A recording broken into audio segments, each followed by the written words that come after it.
Welcome to episode 63 of the Brainy Business, Understanding the Psychology of Why People Buy. Today's episode is all about setting up your own experiments. Ready? Let's get started. You are listening to the Brainy Business Podcast, where we dig into the psychology of why people buy and help you incorporate behavioral economics into your business, making it more brain-friendly. Now here's your host, Melina Palmer. Hello, everyone. My name is Melina Palmer, and I want to welcome you to the Brainy Business Podcast.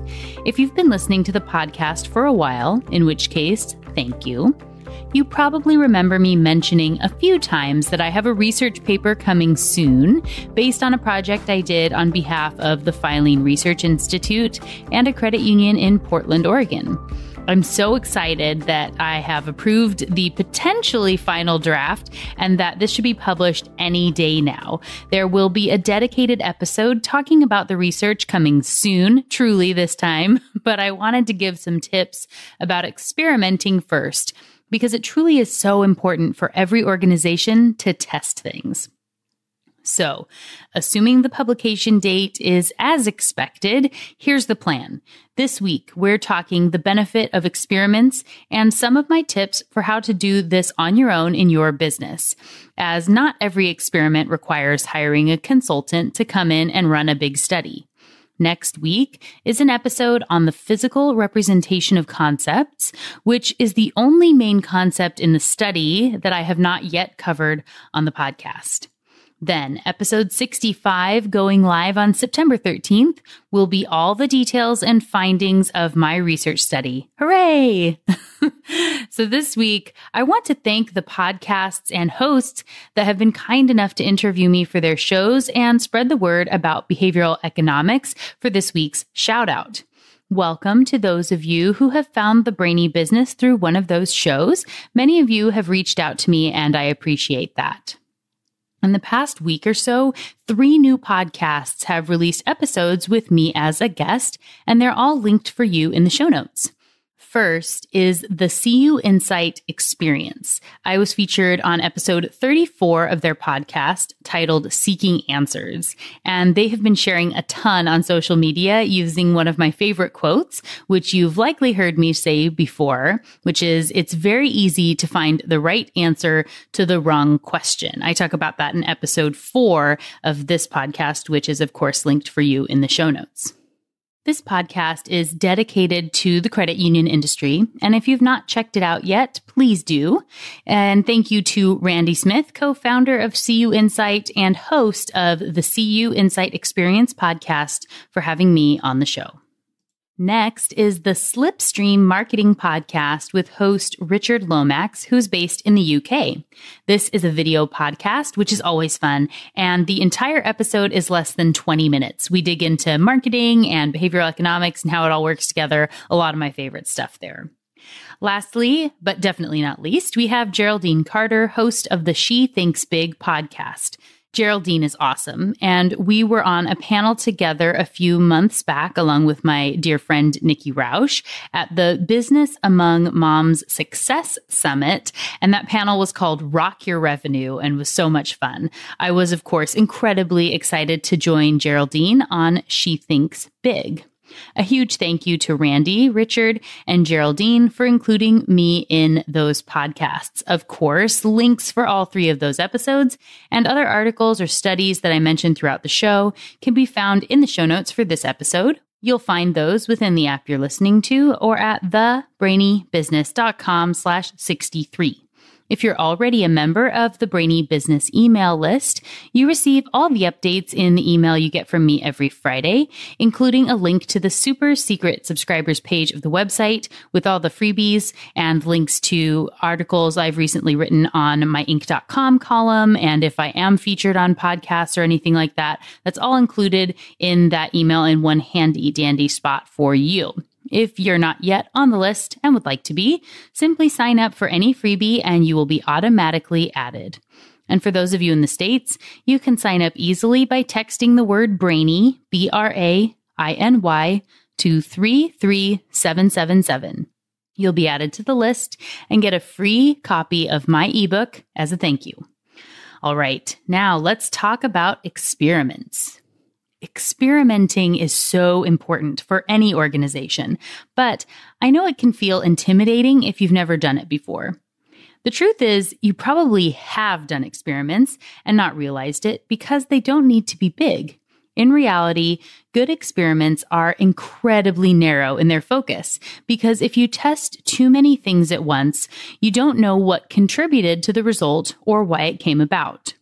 I remember my first research paper, which was published in the Association for Consumer Research back in 2009.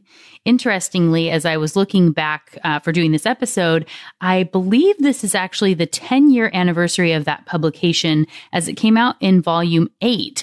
Amazing how time flies and that it ended up being exact down pretty much to the month.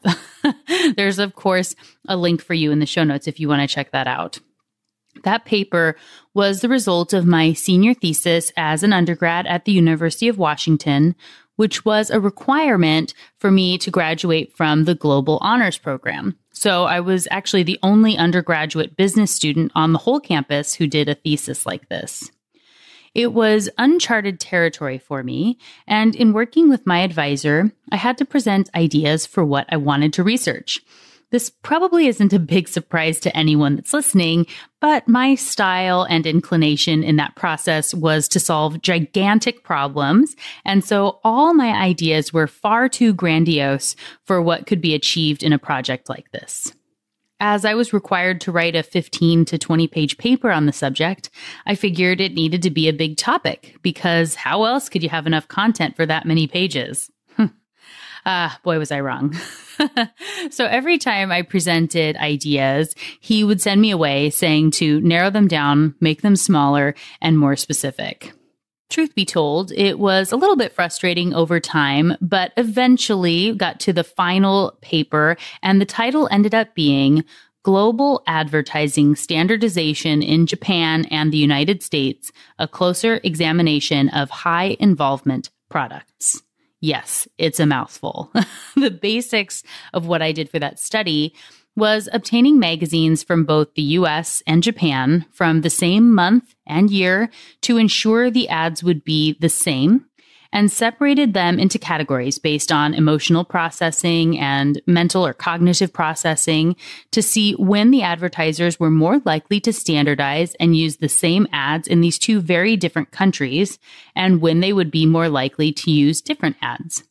My sister, who obtained her undergraduate degree in Japanese linguistics, was living in Japan at the time of my research project and was kind enough to translate a giant pile of ads for me. Thank you, sis. I'm sure I said thanks then, but I'm going to say thanks now again.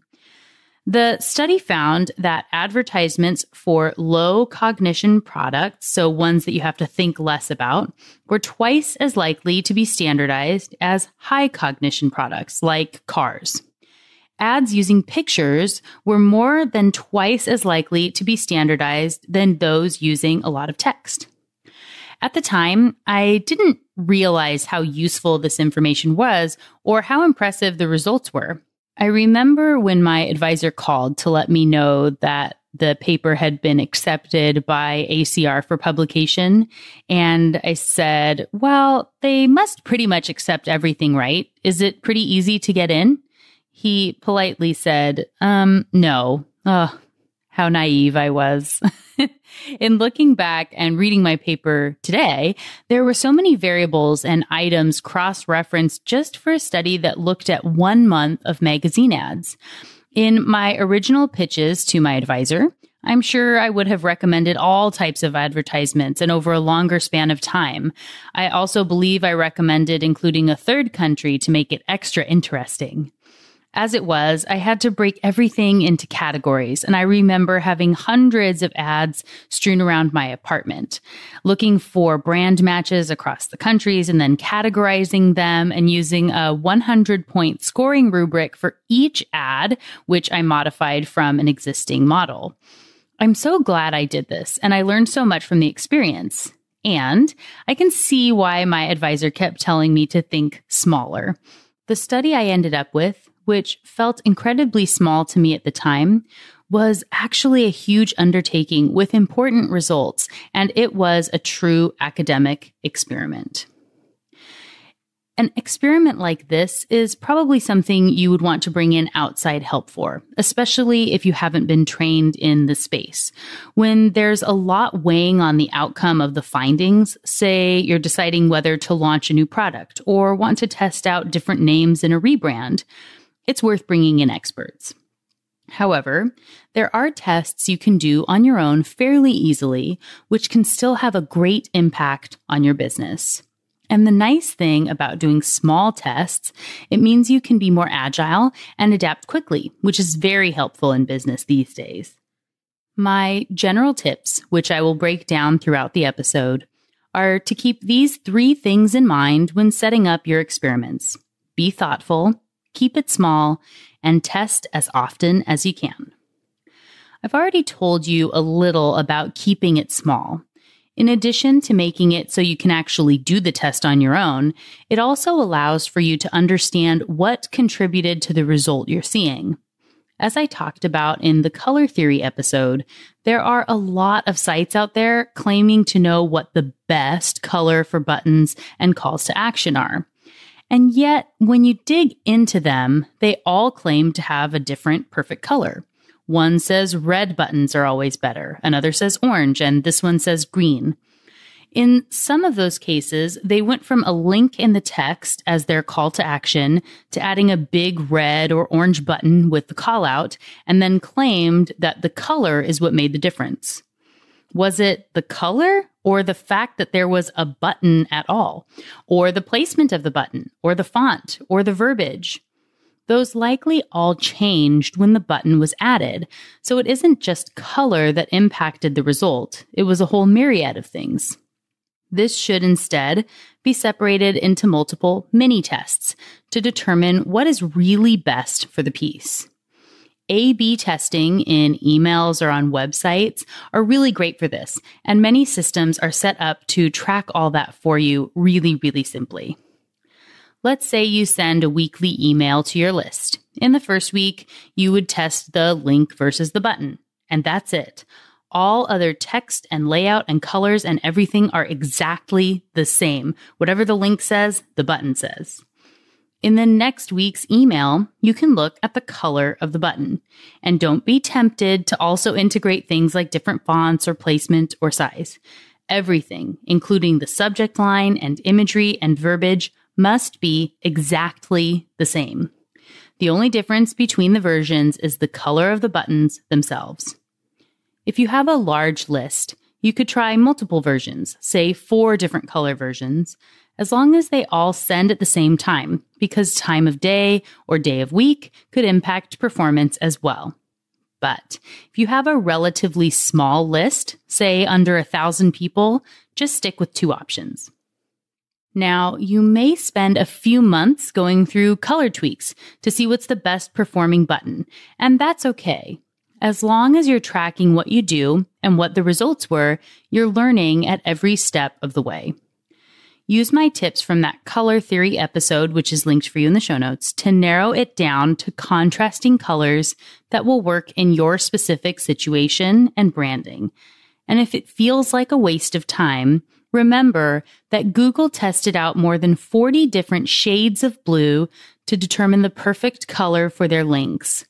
They've publicly said that the shade of blue, not the difference from red to blue or orange to blue, but between greenish blue, yellowish blue, or a purplish blue, results in an extra $200 million in ad revenue for the company every year.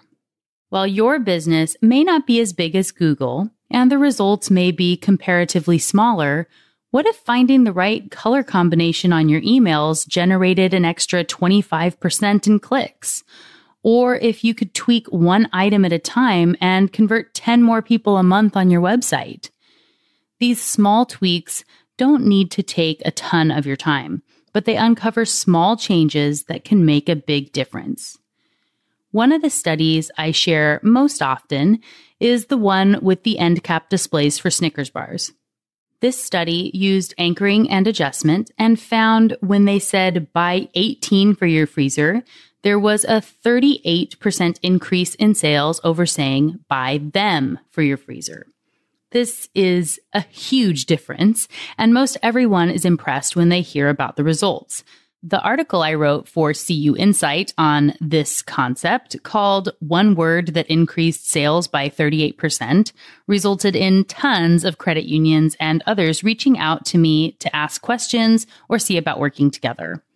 But if it wasn't tracked, no one would have known the real difference.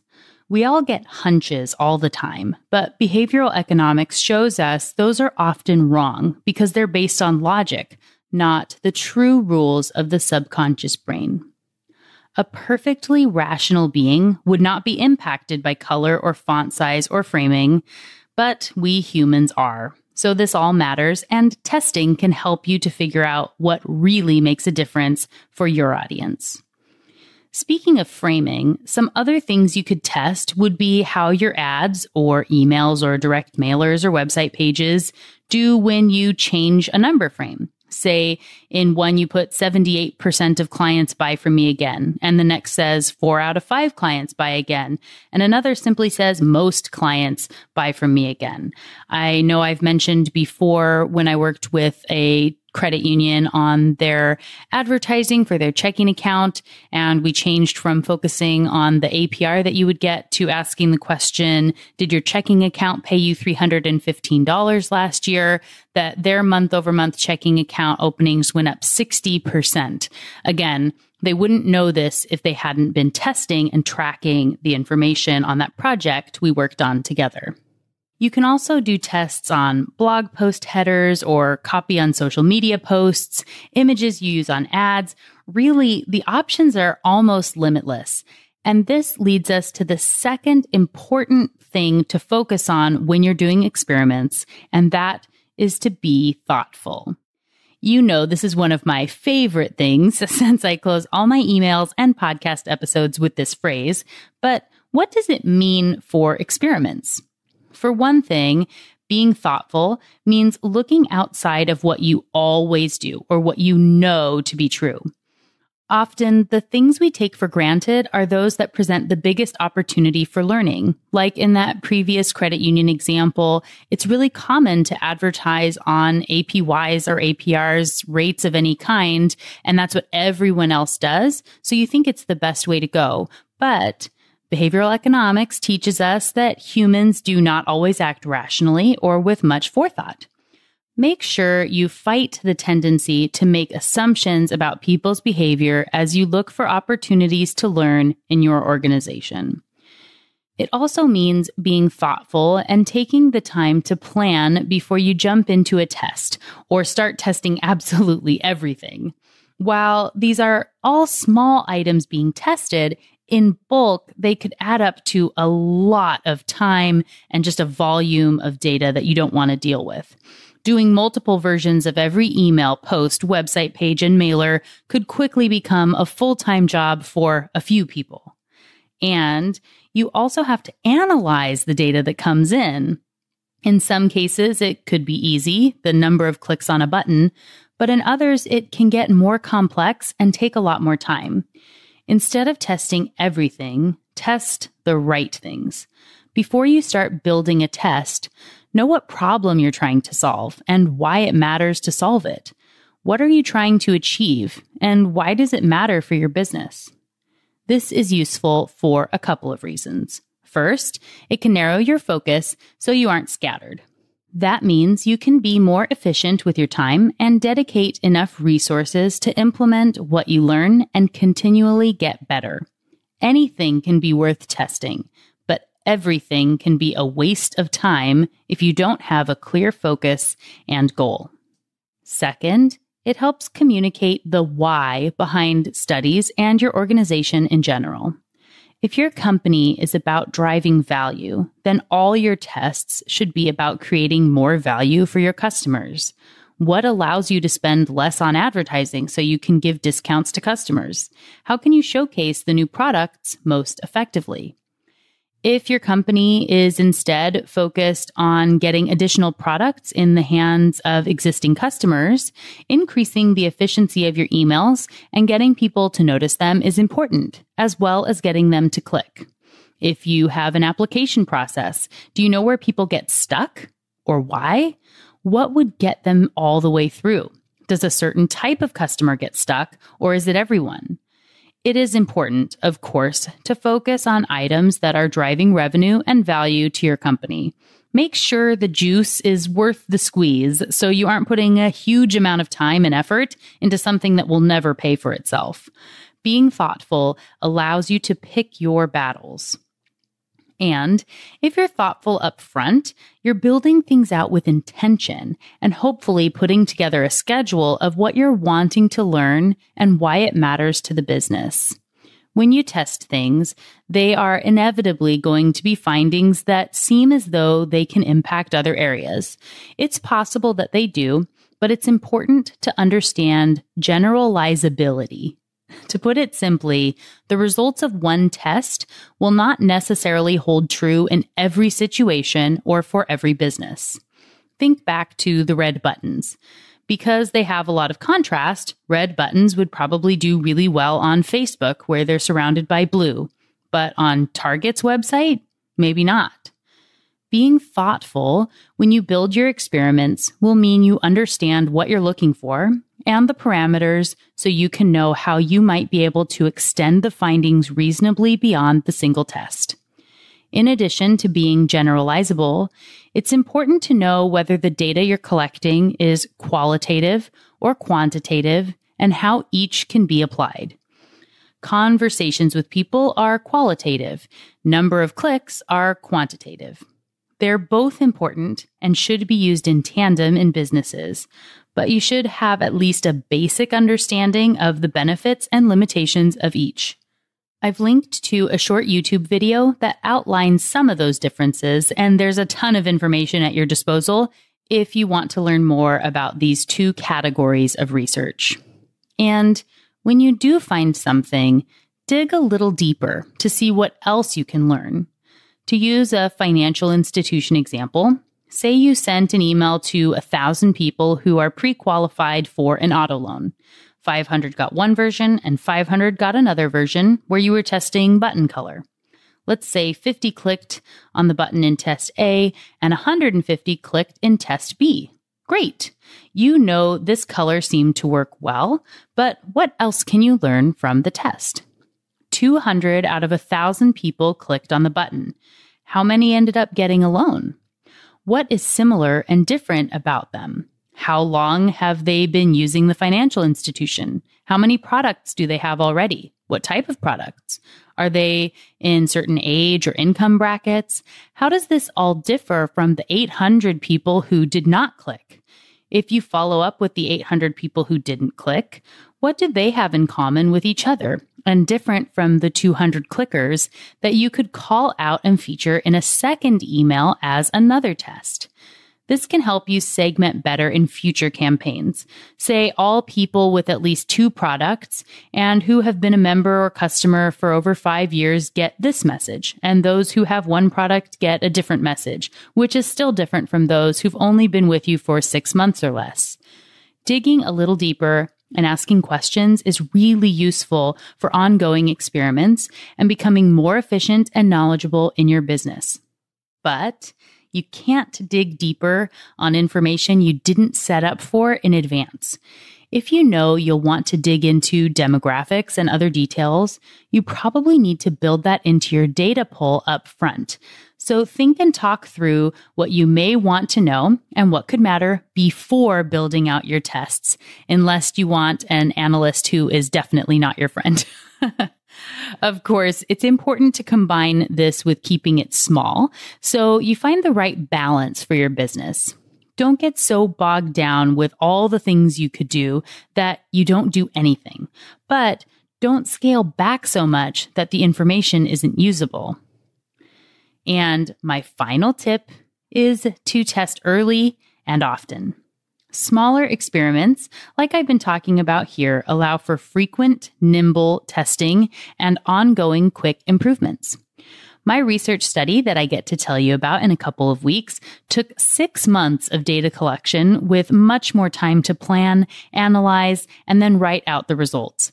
It took 2 years from pitching the idea until publication. Actually, almost exactly another one of these to the day. I guess August is a really big time for me. I don't know. It's kind of funny how that works out. Not every academic test takes this long, and it was more like a year from final pitch to paper completion, but it still takes a while. Small tests let you act quickly, so the more you test, the more you learn. As you get into a groove with experimenting, it does get easier. And as you learn a little more each time and combine results and ideas, the bigger, more exciting findings start to emerge and come together. You get a little smarter each time, learning more about your business and customers. Oh, and don't get discouraged when you have a non-finding. Say if you test a bunch of button colors and nothing gets people to click more, or if you change up subject lines and don't have a difference, no result is still telling you something very important. Maybe it means that you don't have to worry so much about what you put in that picture in your email blast because no matter what you do, it doesn't seem to matter to people. Maybe you don't need a picture at all, and you can reduce staff time searching for the perfect photos. Findings tell you what attracts attention or what matters to your customers, but non-findings tell you what they don't pay attention to or care about. This can help you further focus your attention, and it's very valuable information as well, so you can run leaner and smarter than you would have without having taken the time to test and experiment. Now you have some simple tips and guidelines for running those tests and experiments that will make your business stronger and more efficient. Remember to keep it small, be thoughtful, and test often. And don't get bogged down by analysis paralysis. It's better to just start and figure it out than to hold up and wait until everything is perfect and never get going. You'll get better as you go. And of course, if you heard all the explanation in this episode and thought, yeah, I don't want to do that myself. Or if you simply want an expert to brainstorm with or help hone your ideas so you can start a testing strategy of your own, I would love to work with you. Simply visit thebrainybusiness.com and click on Work With Me to schedule your free discovery call. I can't wait to work with you and help your business start experimenting so you can be more brain friendly. Again, visit thebrainybusiness.com and click on Work With Me to schedule your free discovery call. And just like that, episode 63 on how to experiment is done.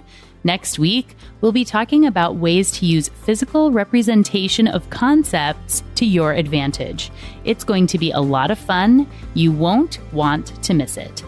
Until then, thanks again for listening and learning with me. And remember to be thoughtful. Thank you for listening to the Brainy Business Podcast. Melina offers virtual strategy sessions, workshops, and other services to help businesses be more brain friendly.